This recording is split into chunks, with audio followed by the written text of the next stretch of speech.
এখানে যারা মাদক কারবারি আছে তারা অস্ত্রের ব্যবহার করে থাকে। আমাদের কাছে আরও তথ্য ছিল যে এই অস্ত্রগুলো শুধুমাত্র তাদের ব্যক্তি নিরাপত্তা এবং তাদের এই মাদকের সাম্রাজ্যকে টিকিয়ে রাখার জন্য, অর্থাৎ এই ধরনের ব্যবসায় আপনারা জানেন যে প্রতিপক্ষ থাকে, সেই প্রতিপক্ষ থেকে নিজেদেরকে সেফ রাখার জন্য তারা এই অস্ত্রগুলো ব্যবহার করে থাকে।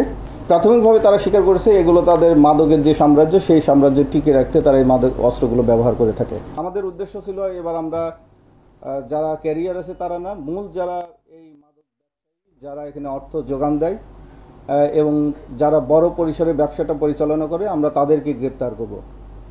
তো এর ধারাবাহিকতায় আমাদের কাছে তথ্য আসে। আমি যে স্থানের কথা বললাম, শ্যামপুর কদমতলী থানাধীন শ্যামপুর এলাকার ভাঙারি বাড়ির দক্ষিণ পাশে একটি বড় মাদকের সিন্ডিকেট আছে এবং এই মাদক নিয়ন্ত্রণ করতে যেয়ে এখানে যারা মাদক কারবারি আছে তারা অস্ত্রের ব্যবহার করে থাকে। তার ধারাবাহিকতায় আমরা গতকাল উক্ত এলাকায় অভিযান পরিচালনা করি। আমার এডিসি এবং এসির নেতৃত্বে যৌথ দুটি দল যৌথভাবে অভিযান পরিচালনা করে এবং এই মাদকের যে স্পট আছে, যেটাকে তারা আড়ত বলে থাকে, সেই স্থল থেকে আমরা জাহাঙ্গীর আলম টিটু, আব্দুর রাজ্জাক শানু এবং মামুন নামে তিনজন মাদক কারবারি এবং সন্ত্রাসীকে 3টি অস্ত্রসহ বিদেশি পিস্তল সহ আমরা গ্রেপ্তার করতে সক্ষম হই। আমরা টিটুর নিকট থেকে একটি বিদেশি পিস্তল, 8 রাউন্ড ম্যাগাজিন ভর্তি 8 রাউন্ড গুলি, আব্দুর রাজ্জাক শানুর নিকট থেকে একটি বিদেশি পিস্তল এবং 8 রাউন্ড গুলিসহ ম্যাগাজিন, এবং মামুনের নিকট থেকে একটি বিদেশি পিস্তল এবং 40 রাউন্ড গুলি উদ্ধার করতে সক্ষম হই। অর্থাৎ আমরা তিনজন ব্যক্তিকে 3টি বিদেশি পিস্তল এবং 60 রাউন্ড গুলি সহ গ্রেপ্তার করতে সক্ষম হয়েছি। একই সাথে তাদের এই আস্তানা থেকে আমরা 800 পিস ইয়াবা এবং প্রায় 8.5 কেজি গাঁজা উদ্ধার করতে সক্ষম হয়েছি। গাঁজাগুলো ছিল আপনার 54টা পুটলা আকারে, অর্থাৎ যেহেতু এরা বড় পরিসরে খুচরা যারা বিক্রেতা আছে তাদের নিকট বিক্রি করে, একটি পলিথিনে একটি পুটলাই 50টা করে পুড়িয়া, যেটা বলে তাদের ভাষায় পুড়িয়া, আমরা 2700 পুড়িয়া, যার ওজন 8.5 কেজি প্রায়, আমরা উদ্ধার করতে সক্ষম হয়েছি। মাত্র 30% টাকায় জমির মালিক হয়ে নতুন বাংলাদেশের গড়ে তোলার স্বপ্ন দেখা বাংলা বসতি।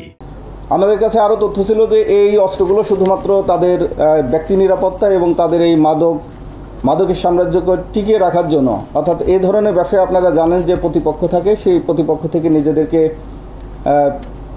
সেফ রাখার জন্য তারা এই অস্ত্রগুলো ব্যবহার করে থাকে। প্রাথমিকভাবে তারা এই অস্ত্রের কথা আমাদের কাছে স্বীকার করেছে। তারা আমাদের কাছে গ্রেপ্তার আছে। আমরা তাদেরকে তাদেরকে বিজ্ঞ আদালতে প্রেরণ করব। আজকে প্রেরণ করে তাদেরকে রিমান্ডে নিয়ে এসে বিস্তারিত জানার চেষ্টা করব এই অস্ত্রের উৎস কোথায় এবং এই অস্ত্রগুলো কোন কোন কাজে ব্যবহৃত হয়। প্রাথমিকভাবে তারা স্বীকার করেছে এগুলো তাদের মাদকের যে সাম্রাজ্য, সেই সাম্রাজ্য টিকিয়ে রাখতে তারা এই মাদক অস্ত্রগুলো ব্যবহার করে থাকে। আপনারা জানেন যে এই ধরনের অবৈধ অস্ত্র শুধুমাত্র এই একটি ক্ষেত্রেই নয়, বিভিন্ন ক্ষেত্রে ব্যবহার হয়ে থাকে। যেমন পলিটিক্যাল ক্লিংয়ের ক্ষেত্রে ব্যবহার করে থাকে। এই অস্ত্রগুলো কখনো কখনো আবার ভাড়া দিয়ে থাকে। তো এই অস্ত্রগুলো কোন কোন কাজে আর ব্যবহৃত হয় আপনারা জানেন, সামনে জাতীয় সংসদ নির্বাচন আছে, সেই মানে রাজনৈতিক কোনো স্থিতিশীলতার ক্ষেত্রে এই অস্ত্রগুলো ব্যবহার হয়ে থাকে কিনা, এবং এই উক্ত এলাকায় আর কোন কোন মাদকের সাম্রাজ্য আছে বা মাদক ব্যবসায়ী আছে আর কারো কারো কাছে অস্ত্রগুলো আছে, আমরা তাদেরকে রিমান্ডে এনে জিজ্ঞাসাবাদে বিস্তারিত তথ্য উদ্ঘাটনের জন্য আমরা চেষ্টা করব। আমি এতটুকু আপনাদেরকে আশ্বস্ত করতে পারি যে আপনারা দেখেছেন যে সাম্প্রতিক সময়ে যে ক্লিংগুলো হয়েছে, সেই ক্লিংগুলো কিন্তু ঢাকা মহানগর গোয়েন্দা পুলিশ কিন্তু সফলভাবে প্রত্যেকটা ঘটনা উদ্ঘাটন করতে সক্ষম হয়েছে এবং অস্ত্রও কিন্তু উদ্ধার করেছে।